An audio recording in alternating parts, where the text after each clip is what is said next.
crackled with static, then silence. Staff Sergeant David Chen stared at the handset, his knuckles white against the tactical green plastic. Somewhere in the mountains of northern Pakistan, his team was walking into an ambush, and he was the only one who knew it. The question wasn't whether to disobey a direct order. The question was whether he could live with the alternative. 24 hours earlier, everything had been routine. Their unit, Cobra Team, had been stationed at Forward Operating Base Sentinel for 3 months without incident. Chen had served with these men for 2 years. He knew Lieutenant Marcus Webb, took his coffee black with 2 sugars. He knew Corporal Tommy Rodriguez, sent half his paycheck home to his daughter in San Diego. He knew Specialist James Park hummed old country songs when he cleaned his rifle. These weren't just soldiers, they were his brothers. The mission brief had seemed straightforward. Intelligence reported a high-value target,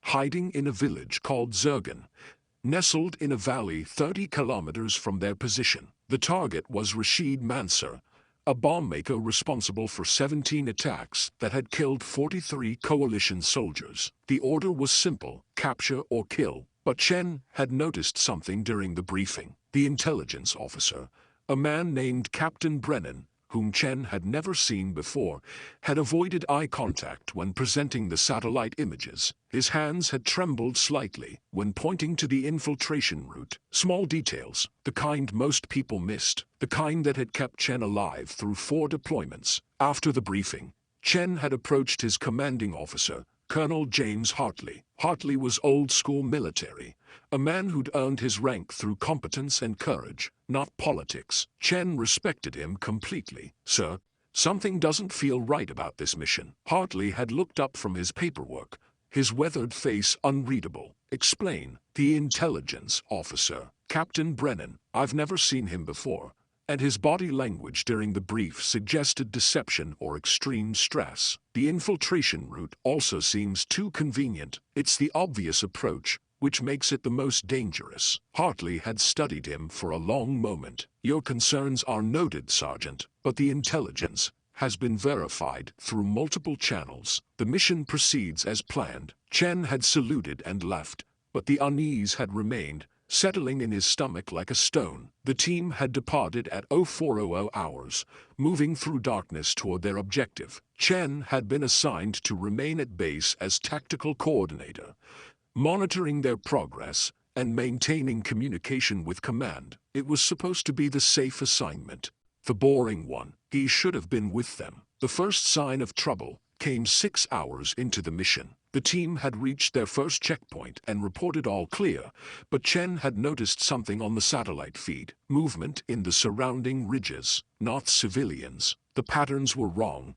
too coordinated, too deliberate. Someone was tracking Cobra Team's progress, matching their pace, staying just out of visual range. Chen had immediately reported it to the Tactical Operations Center. That's when Captain Brennan had appeared, seemingly from nowhere. "That's just local Shepherd activity, Sergeant. Nothing to be concerned about." "Sir, Shepherds don't move in tactical formations." Brennan's jaw had tightened. "Are you questioning the intelligence assessment?" "I'm reporting a potential threat to our team in the field." "Your concern is noted." The mission continues. Chen had watched the satellite feed for another hour, his suspicion growing into certainty. The enemy forces weren't just tracking Cobra Team, they were herding them, using their own infiltration route against them, channeling them toward a specific location. The village wasn't the objective, it was the killing ground. He tried reaching Colonel Hartley, but the colonel was in a classified briefing. He tried going through the chain of command, but Captain Brennan had somehow placed himself as the primary mission controller, overriding standard protocols. Every attempt to raise the alarm had been blocked. That's when Chen had made his decision. He'd grabbed the radio and broken protocol. "Cobra 1, this is Sentinel Base. Abort mission. Return to base immediately." Lieutenant Webb's voice had come back confused. "Sentinel Base, say again." "We're proceeding to objective." "Negative. Cobra 1, intelligence is compromised. You're walking into an ambush. Abort and extract now." Then Colonel Hartley's voice had cut across the channel. hard as steel. Sergeant Chen, stand down immediately. That is a direct order. Chen had looked up to find Hartley standing in the doorway of the Tactical Operations Center, flanked by 2 military police officers. Behind him, Captain Brennan watched with an expression that was almost satisfied. Sir, our team is in danger. The intelligence is false. You are relieved of duty, Sergeant. Surrender your weapon and radio immediately. The next 3 hours had been the longest of Chen's life. Confined to a holding cell, he'd had no way of knowing what was happening to his team. No communication, no updates, just silence, and his own thoughts screaming at him that his brothers were dying while he sat behind bars. When Colonel Hartley finally came to his cell, Chen had been prepared for a court-martial announcement. Instead, Hartley had sat down heavily on the bench across from him, looking decades older than he had that morning. They're all dead, David. The words had hit like a physical blow. Chen couldn't breathe, couldn't think, couldn't process what he was hearing. Ambush, exactly as you predicted. They were hit from 3 sides the moment they entered the village. RPGs, machine guns, the works. It was a massacre. Hartley's voice was hollow, emptied of everything except grief and rage. Webb, Rodriguez, Park, Jackson, Martinez, all of them. Chen had bent forward, hands covering his face. Tommy's daughter would never see her father again. Park's mother would receive a folded flag instead of her son. 5 families destroyed because someone had sent good men into a trap. There's something you need to know, Hartley continued. Captain Brennan wasn't who he claimed to be. His credentials were falsified. By the time we figured it out,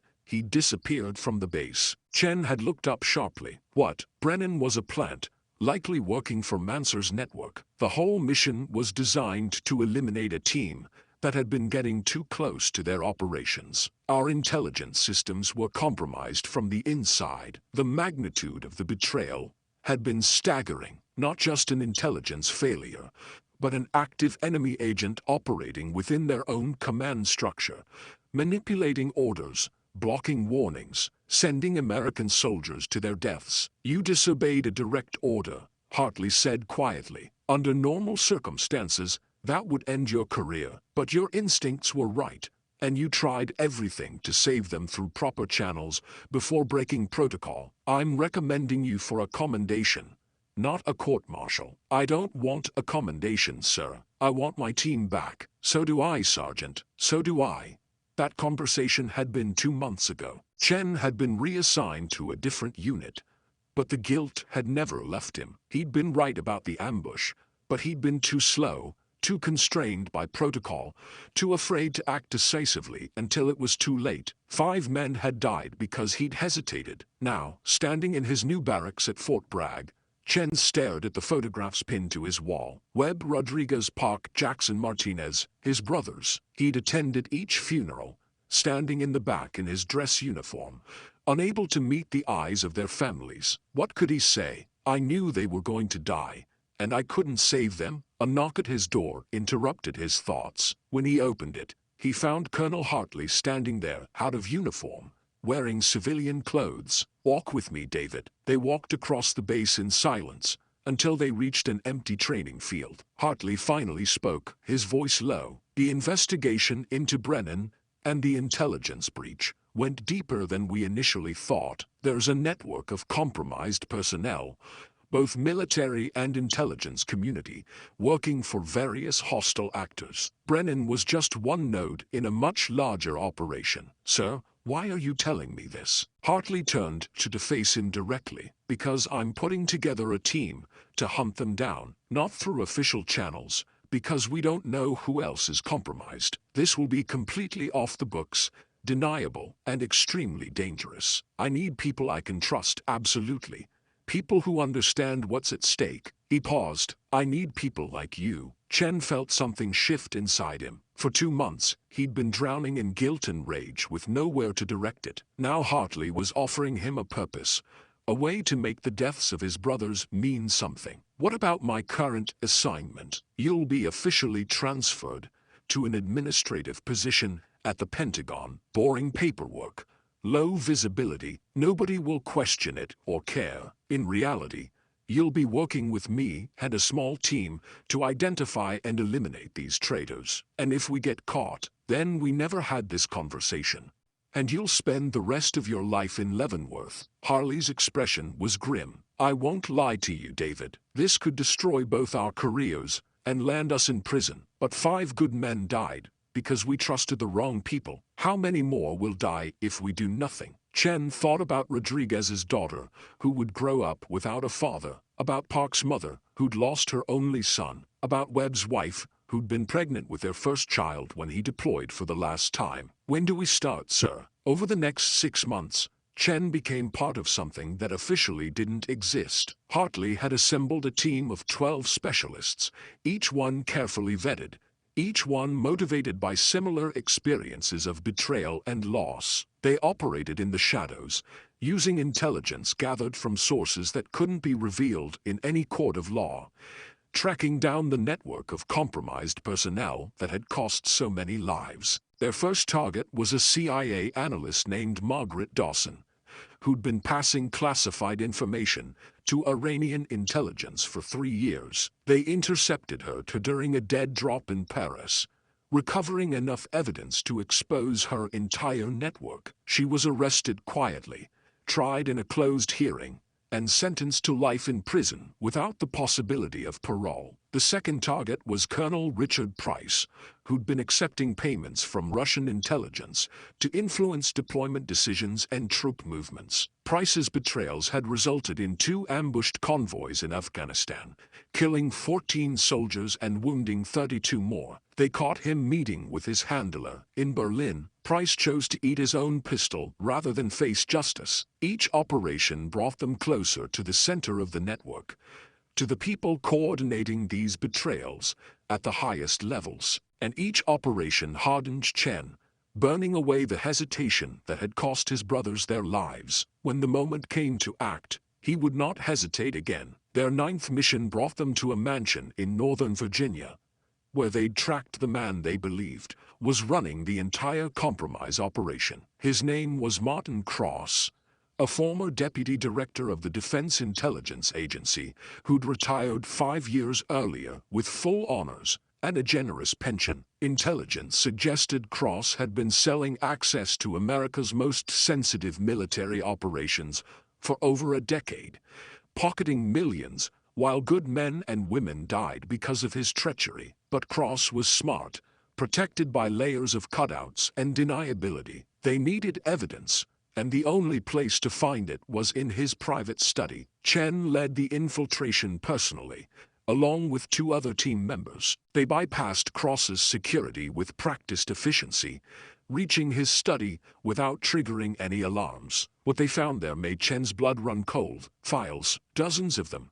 documenting operations that had been compromised, intelligence that had been sold, agents who'd been betrayed and killed. The scope of Cross's betrayal was staggering. It wasn't just about money. Cross had been providing strategic intelligence to multiple hostile nations, shaping American military policy from the shadows, deliberately weakening national security for his own gain. But there was something else. A file marked Zergan Operation. Chen opened it with shaking hands. Inside was the complete plan for the ambush that had killed his team. Details about Cobra Team's capabilities, their standard operating procedures, their expected routes. But the most damning evidence was a series of emails between Cross and Rashid Mansour, the bomb maker they'd been sent to capture. Mansour hadn't been the target at all. He'd been the bait, a known high-value target designed to lure in exactly the kind of elite team that would be sent after him. Cobra Team hadn't been ambushed by chance. They'd been specifically selected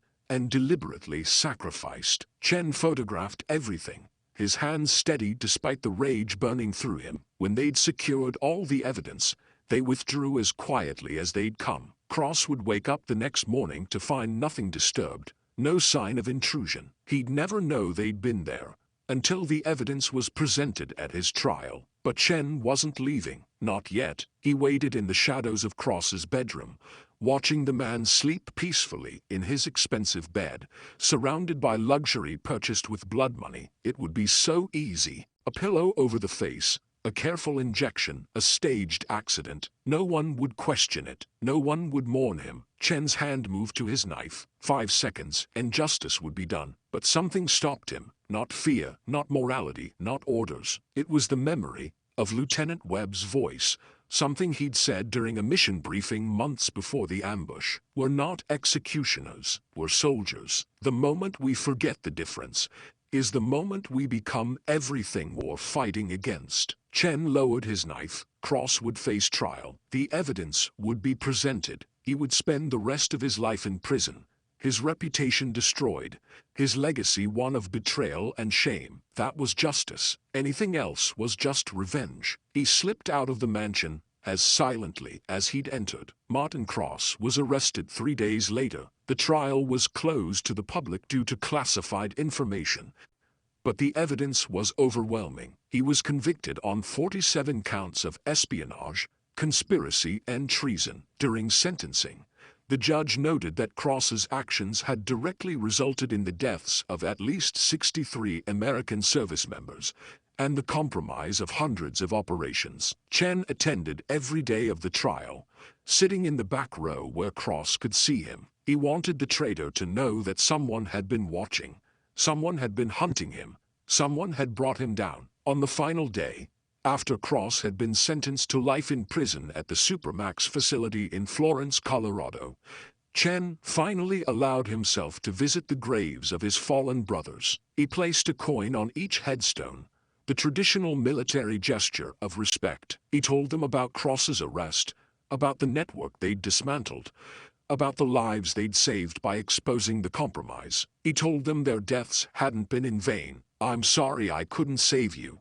he said quietly to the stone markers, "but I made sure your sacrifice meant something. I made sure no one else would die the way you did." The wind rustled through the cemetery trees, and for a moment, Chen could almost hear Webb's voice on the radio. Rodriguez's laugh, Park's humming. His brothers were gone, but their legacy remained. Colonel Hartley found him there. An hour later, "It's time," Hartley said simply. Their unofficial team was being disbanded. Cross's arrest had exposed enough of the network that official channels could handle the rest. They'd accomplished their mission, and now they had to return to normal military life, pretending they'd never been anything more than ordinary soldiers doing ordinary jobs. "Do you regret it?" Chen asked. "Everything we did outside official channels?" Hartley considered the question carefully. "I regret that it was necessary. I regret that we had to work outside the system to protect it. But I don't regret stopping them. And I don't regret giving you and the others a chance to make it right." He paused. 5 men died because I trusted the wrong person with their lives. I'll carry that weight forever. But because of what we did, dozens more men and women won't die the same way. Chen understood. The guilt would never completely fade. The questions would always remain. What if he'd acted faster? What if he'd been more forceful in his warnings? What if he'd been with them in the field, instead of sitting safely at base? But dwelling on what-ifs was a luxury dead men couldn't afford, and living soldiers didn't have time for. All he could do was move forward, carrying their memory, honoring their sacrifice by being better, doing better, never hesitating again when lives were at stake. As he walked away from the cemetery, Chen thought about the nature of orders. He'd been taught that orders were absolute, that the chain of command was sacred, that discipline and obedience were the foundations of military effectiveness. And most of the time, that was true. But sometimes, the most courageous thing a soldier could do was refuse a direct order. Sometimes saving lives meant breaking the rules. Sometimes true loyalty meant knowing when to disobey. Webb, Rodriguez, Park, Jackson, and Martinez had followed their orders, trusted their intelligence, done everything right according to protocol, and they died for it. Chen had disobeyed a direct order, broken the chain of command, violated every rule in the book, trying to save them. He'd been too late, but he'd been right. And in the months that followed, his willingness to act outside official channels had helped bring down a network of traitors and save countless other lives. The military would never officially acknowledge what he'd done. There would be no medals for the off-books missions, No commendations for the operations that never officially happened. His record would show an undistinguished transfer to an administrative position. Nothing more, but he knew, Hartley knew, the 11 other members of their unofficial team knew, and somewhere he believed his fallen brothers knew. That was enough. The greatest courage isn't always following orders. Sometimes it's knowing when to break them. If you found meaning in this story of duty, sacrifice, and moral courage, honor it by hitting that like button and subscribing for more stories that explore what it truly means to serve with honor. What would you have done in Chen's position? When loyalty to your brothers conflicts with loyalty to orders, where does true duty lie? Share your thoughts in the comments below. Remember, the hardest battles aren't always fought against enemy forces. Sometimes, they're fought in the space between what you're ordered to do and what you know is right.